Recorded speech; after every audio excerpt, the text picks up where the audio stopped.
This is Ag Matters PM from the Iowa Agribusiness Radio Network, brought to you by the Iowa Soybean Association, your daily recap of the information that affects Iowa's farmers, producers, and consumers, right here in the heart of the heartland.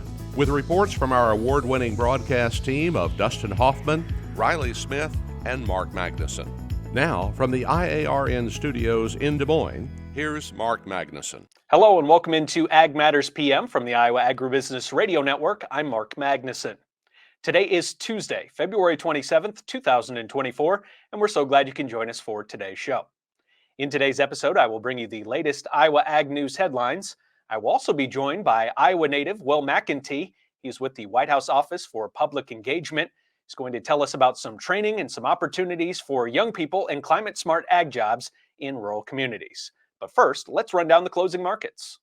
It's time now for the Ag Matters PM Closing Market Summary, your source for market analysis and settlement prices from the day's trade in Chicago, courtesy of the folks at agmarket.net. At the end of another trading day, we are joined now by Kurt Kimmel of agmarket.net. And Kurt, looked like we had a little bit of a rally going here today. How did we close? Well, we sort of gave up the early gains. It's typical of the market to give everybody hope for about a day or two, then take it away. So it'll be kind of important to see if we can't hold it together. Corn finished higher on the day. The soybeans mixed. Old crop beans gave up some ground going into the last part of the day. Part maybe buy the rumor, sell the fact. We sold 123,000 tons of beans to unknown destination. Of course, that's tagged Asia. We just need to see some more of those sales take place. The other thing we did pick up, there's talk of China buying a little bit of corn off the Pacific Northwest. The bids in the Pacific Northwest firmed by about a nickel. Part of that's probably transportation. When you look at the long routes being taken around the Panama Canal and around the world and so forth, that it might pencil out a little bit better to have a little bit of corn. But I don't think that's just a whole lot. So we'll see what Thursday's weekly export sales report shows. That'd be as of last Thursday there, but we need some daily sales to kick in. Where we are today is basically the March options went off there last Friday, as everyone knows, and so that took out a large chunk of open interest. First notice days, Thursday morning. So if you're in a position, you've got some long March future positions on, might want to look at doing something with those if you haven't already. As those will come out. Other thing too, end of the month, but I think the funds are pretty well where they want to be. They started positioning and squaring around there in the middle of the month. Now we're just seeing some last month jockeying around for the most part. Commodity funds, there's estimated to be short about 345,000 contracts. Yesterday, the guys thought they were short about 350. And we're at a maximum level here where oftentimes, well, last time you see this big of a short put on this short of a time, they switch it the other way. So we're more than ready for them to see buying come in instead of selling. Being short about 153,000 contracts. Those are just estimates. Of course, days we'll have the updated numbers for the week. Going to midday, they bought 6,200 contracts of wheat, Chicago wheat, 4,400 contracts of corn, and 3,900 contracts of soybeans. Not a huge amount, but it's nice to kind of see them be buyers versus sellers. Import-wise, still some rumblings of some beans coming into that southeast. The Brazilian basis 50 over, the U.S. basis out of the Gulf 80 over. So I don't know what you want to do with transportation and so forth. Makes our beans just a little bit more expensive, but that's typical for that to happen for that area. So we'll continue to watch that news as we move forward here. Brazilian farmers kind of put their hands in their pocket here. They're kind of tight holders. Just like here in the U.S., whenever we have a smaller crop, guys are kind of hesitant to let a whole lot go. So we're picking up as they reach about 40% complete with harvest. They're just not aggressive right at the moment here on their sales. Production-wise, South America, they're still at almost down to 145, 146 million metric tons. The USDA is at 156 million metric tons. So kind of projected lower. It'll take a while for the government to come down. Dry February. Here we're in central Illinois. We're dry. We're getting up into the upper 70s. Of course, tomorrow and heading into the weekend is going to be a different story for a few days. So the groundhog is kind of right here as far as early spring goes. Technically, we need to finish this week here with some green on the screen. Otherwise, we don't want to fall in that trap here where we move a day or two higher than give it all back. So speaking of green on the screen, Kurt, let's flip over to the other side of the ag marketplace, the livestock complex. Did we finish the day with green on the screen there today? Yeah, they pulled back a little bit. It's consolidation. Boy, the livestock sector's seeing a much more positive outlook in through here. The cattle and feed reports out of the way. The main takeaway is we're still looking at some tight numbers in through here. The beef market and even the pork market, I think, is going to remain somewhat firm in through here. Cattle just consolidating. The key thing on the pork, though, the hogs, they need to hold this week's lows in through here. Technically, they've had a good run. They're probably due for a little bit of a pullback in here, but that's where the plus part of the whole agriculture sector is, higher livestock prices. Feed-wise, some analysts have recommended maybe use this break-in through here to lock in some feed.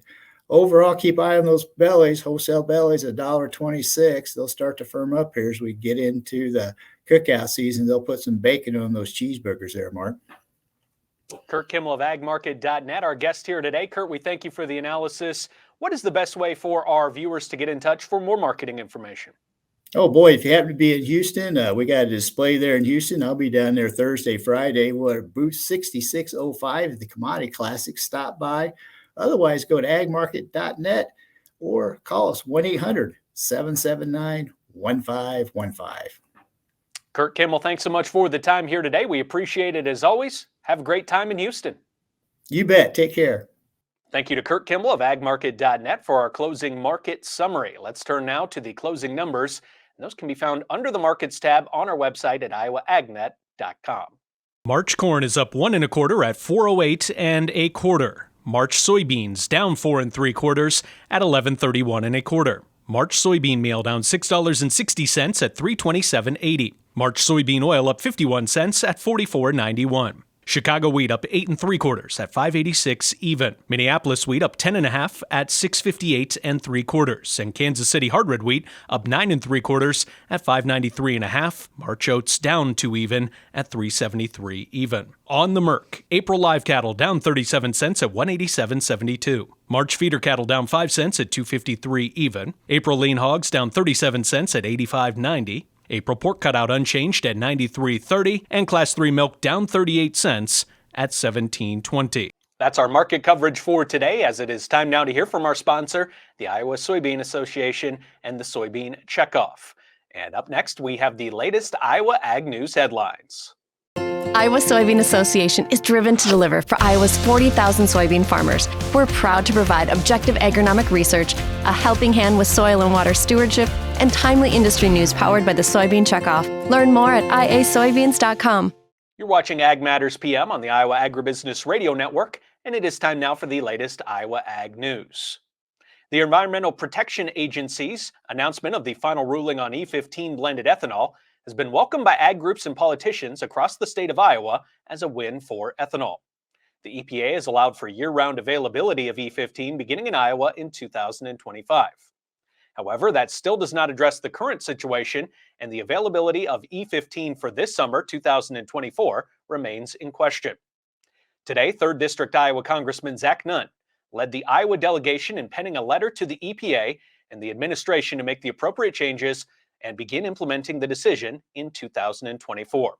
The text of the letter is as follows.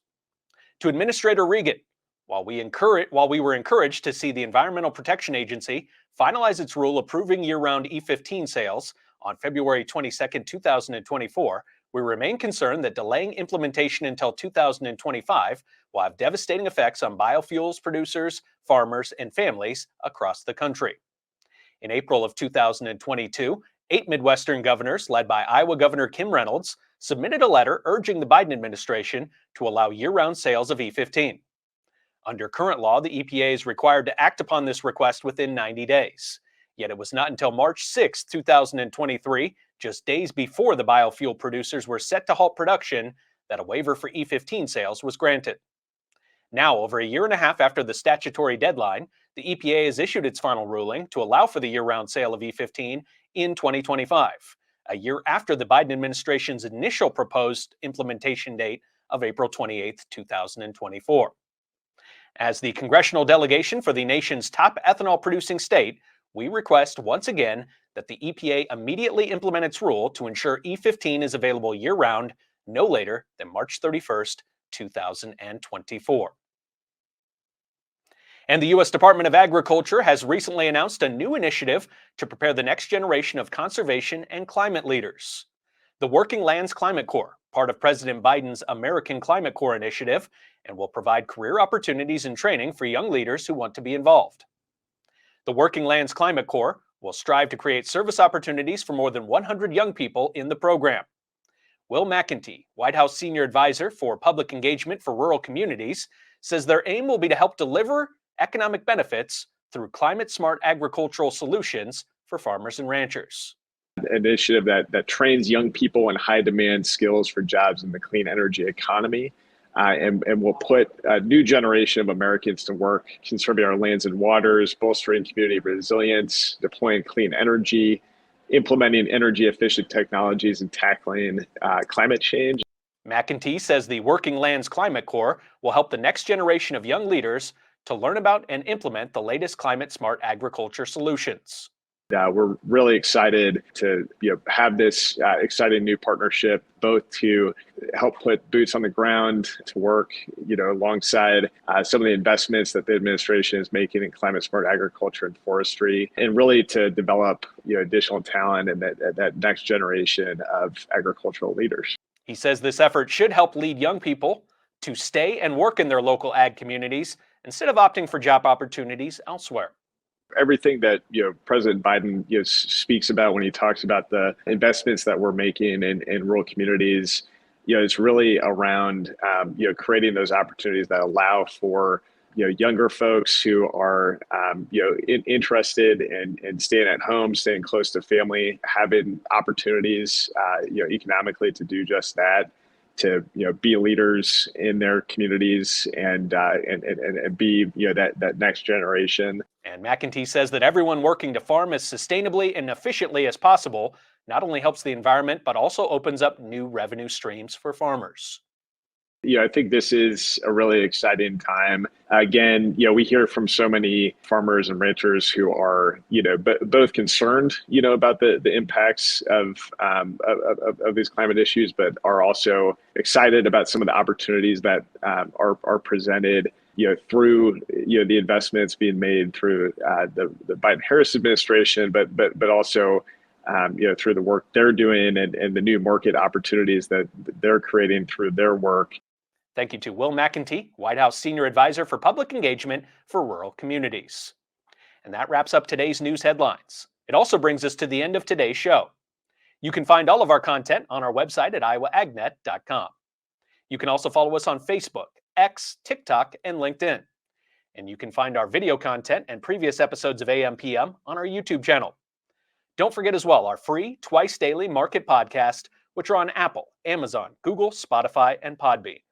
From the Iowa Agribusiness Radio Network studios in Des Moines, I'm Mark Magnuson. On behalf of Riley Smith, Dustin Huffman, and Andy Peterson, we thank you for watching.